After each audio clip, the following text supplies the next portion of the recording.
Hello and welcome back to my channel. My name is Chantel and today I am going to be doing a standalone book review of Project Hail Mary by Andy Weir. So, first and foremost, I realized that the film Project Hail Mary is coming out very shortly, and that's what finally lit a fire under my butt to get this book read. I'd been meaning to read it for a while, pretty much since it came out, but I just, it had not been super high on my priority list, but with the movie coming out soon, I do want to see the movie. I decided that I better just read the book before the movie comes out. I had the time. I grabbed it on my Kindle from Amazon really quick and just flew through it. So this is going to be my review of the book in advance of the film. Next week, when the film comes out and I have seen the film, I will probably do another review of the movie to talk about how I like the movie, if I think the movie is good, if I think it's a good adaptation of the book, that kind of thing. So this review, I do have a fair amount to say about this book. And I am going to do a sort of non-spoiler part of this review, and then I'm going to talk about some spoilers because there's some things that I do want to say about this book specifically that are considered, I guess, broadly considered to be spoilers. So I have divided this up. I will mention when I'm about to switch to the spoilery part of this video review so that you can choose to turn it off or not as you like, as you prefer. So yeah, the first thing I'm going to say about this in my sort of non-spoilery part of the review is that I liked it. I know a lot of people on Booktube, on social media, are, very big fans of this book. They, I know many people who say, 5-star read, 10 out of 10, no notes, perfect, it's great, they love it. I do not have exactly that much feeling for it. I believe I gave it a 4-star on Storygraph, which is basically sort of my baseline rating for most books that I read. If you know anything about me and the way that I do my star ratings, which are pretty arbitrary anyway, I mostly just do it on Storygraph because that's a quick and easy way to indicate how much or how little I liked a book. But 4 stars is like my default rating for a book. It's basically a book that I enjoyed and thought was good, but, isn't like unforgettably magnificent the way that a 5-star read would be. So it's basically on par with most of the books that I read, which is that I liked it and I thought it was good, generally speaking. However, yeah, I do have some nitpicks. This might just be my contrary nature. I have a personality whereby sometimes things that are super duper popular, I go into them feeling a little skeptical and with a bit more of a critical eye. And therefore I come out of them with, a few more sort of nitpicky complaints to make, which is kind of why I wanted to preface this whole video with, I did like this book and I enjoyed it. I had a good time with it. It was a solid 4-star read for me kind of situation, because I feel like at least the non-spoilery part of this video review is probably going to feel kind of nitpicky. Because I did have some problems with this book. There were some things, some specific things about this book that kept it from being a 5-star read for me. So I do want to get into some of those things. But yeah, I will say, like, it's a fun time. The things that I liked about the book, again, some of the things that I liked about the book, I'm not going to be able to talk about until the spoilery part of this review. But the non-spoilery things that I liked about this book was, it is very accessibly written. for being a pretty hard sci-fi book, which is something that I do not do much of because I'm not a science girly, and therefore I tend to avoid a lot of hard science fiction. But this one, obviously it's very accessibly written. The flow of it is pretty easy to read. It's quippy enough to be enjoyable. I definitely chuckled a few times.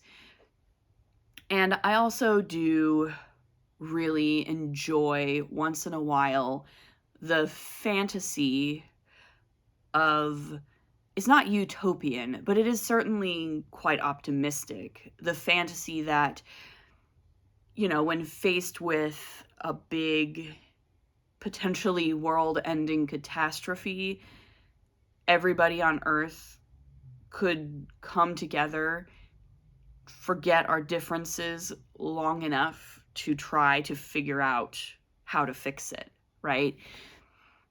It's a very optimistic worldview, and one that I don't think is particularly realistic, but once in a while I enjoy the fantasy of it.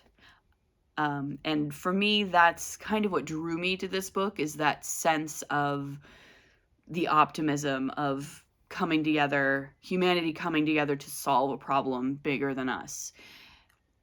It's very reminiscent to me of these big 90s action blockbusters like Independence Day or like Armageddon, which I think there's a lot of comps between this book and the 1998 film Armageddon.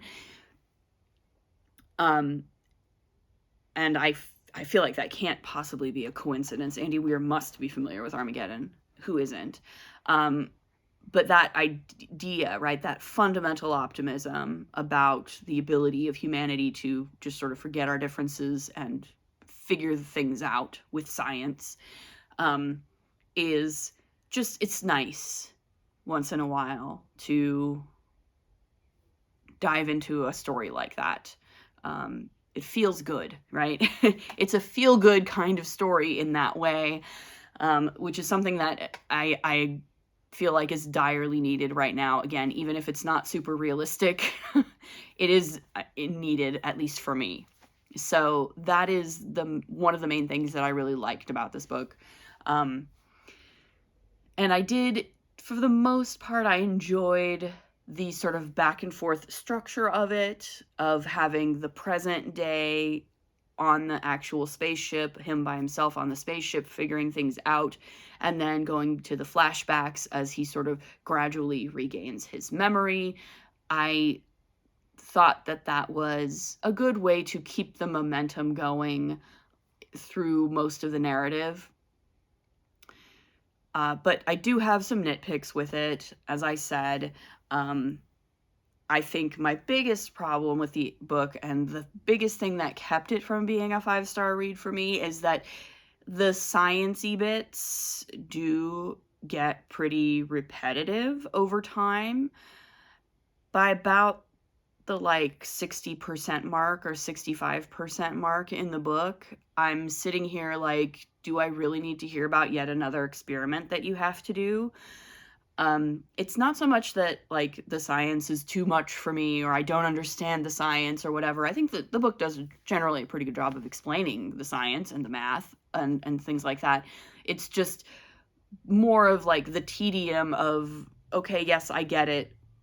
We need to do another experiment. We need to do this, that, and the other thing in order to figure out the next step or whatever. And I get it, but also it gets really tedious and repetitive, and I feel like that could have been shunted a little bit more. You didn't need to do that much of it. I'm not, not to be too pedantic about it, but I'm not here to learn about science. I'm here to experience a story and learn about characters, right? I'm a character girly, and I do like a plot.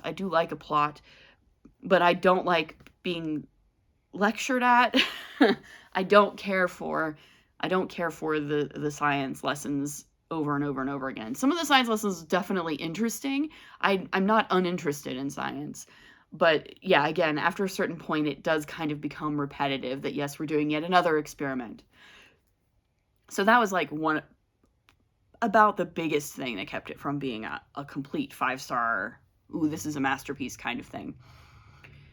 Another thing that did prevent it from being a complete, like, 5-star perfection read for me was, there's a thing where the flashbacks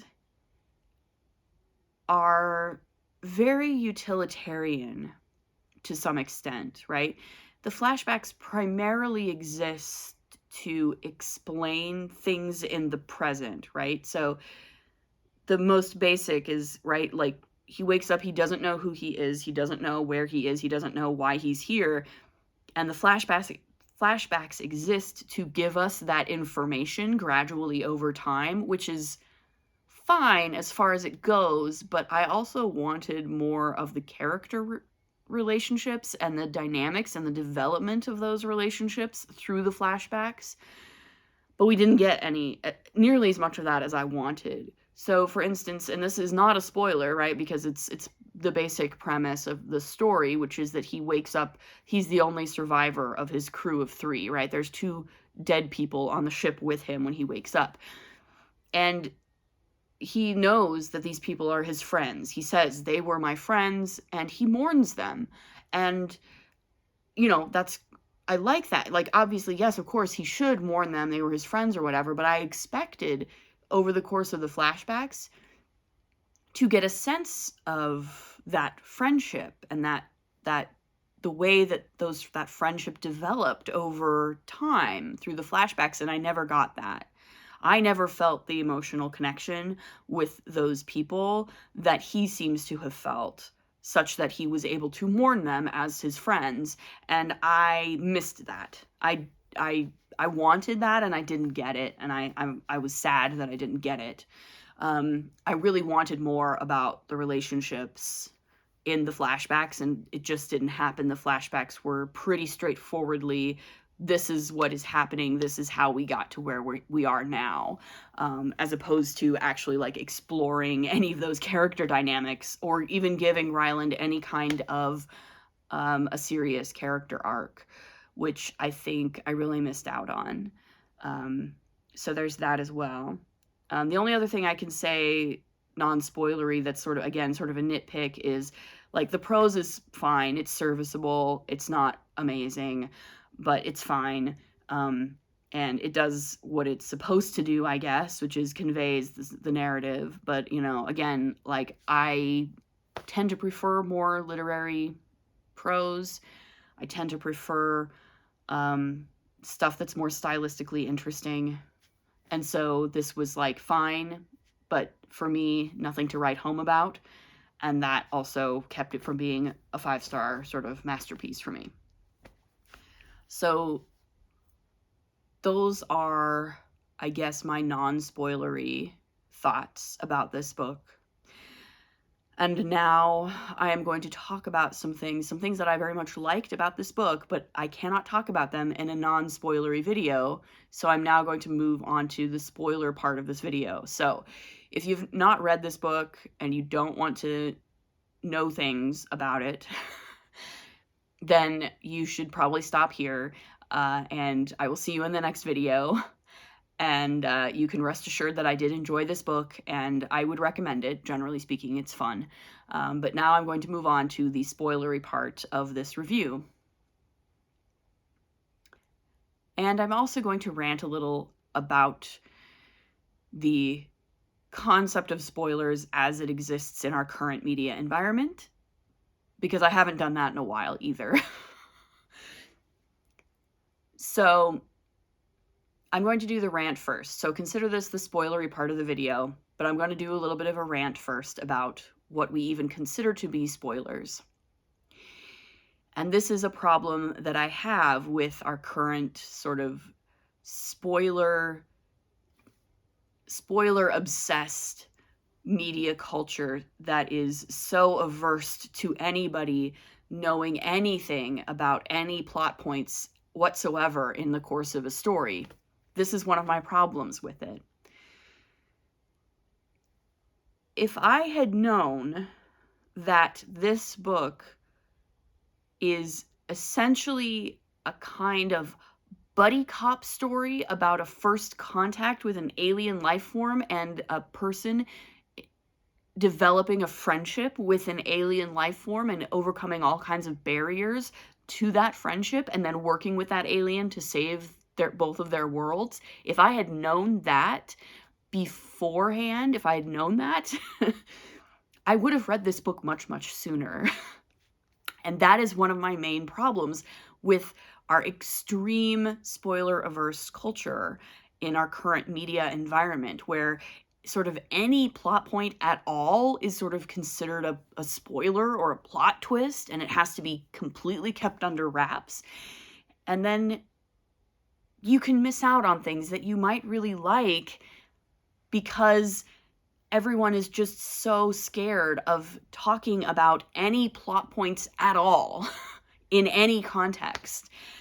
And it's like, this is not what I would consider to be a spoiler, personally, because it's not a major plot twist, really, and it's not something that happens in, like, the last third of the novel. It's not the crux around which the entire climax hinges. It's not a surprise. It's something that happens in the first third, right? He meets an alien life form in, like, the first third of the book, and the entire rest of the book is about him and this alien becoming friends and working together. And, like, I would have wanted to know that. I would have wanted to know that, because that is my jam, right? That is specifically my jam. That kind of thing, that kind of relationship development, and I really liked it. It was my favorite part of this book, and I don't even feel comfortable talking about it in a non-spoilery review, despite the fact that I'm not giving away any major spoilers for the ending of this book or how it gets resolved or anything. It's just baked into the premise of the book, and yet I cannot talk about it in a non-spoiler way because it's generally agreed that it's a major spoiler. But I would not consider it a spoiler, and in fact, I would consider it something that should be shouted from the rooftops about this book, because it's the best part of the book. Like, it is far and away the best part of the book. The relationship between Ryland and Brocky is great. I loved it. I loved every minute of it. I wanted everything about this relationship, this little buddy cop situation that they have going on, is so fun and so great, and it's the emotional heart of the book, and I can't talk about it because it's considered a spoiler, and that's so stupid. So anyway, that's my sort of rant slash spoilery review of this book, because, like, I apparently am not allowed to talk about it outside of very specific contained circumstances, but, like, I don't want people to get mad at me for quote-unquote spoiling them for it, even though it's not what I would consider a spoiler, and in fact, knowing that, for me, would have been a huge draw to actually reading the book in the first place, if I had known. That's why I have so many problems with the way that we talk about what is a spoiler these days, because it's just, to me, if you're that concerned, and I've said this before in videos, right? If knowing that about this book before going into it would ruin the experience for you or diminish the experience for you, then, like, I don't even know what to tell you, because it doesn't. I don't think knowing that would possibly ruin it, because you have to read it and experience it to understand why it's so good and what's so emotionally resonant about it. Just knowing that it's about that, just knowing that plot point does not ruin the book. It enhances my understanding of the book, frankly. So that's my review of Project Hail Mary by Andy Weir. It was a good book. I liked it. And I think if you like found family stuff, you should read Project Hail Mary. And I don't think that should be considered a spoiler, quite frankly. So yeah, that's it for me for today. Thanks for watching. Leave a comment below if you have opinions about Project Hail Mary. If you want to yell at me about giving it 4 stars instead of 5, sure, you can go ahead and do that. Or if you want to agree with me, that's cool too. And otherwise, yeah, like if you like this video, subscribe if you want to see more, and I'll see you in the next one. Bye.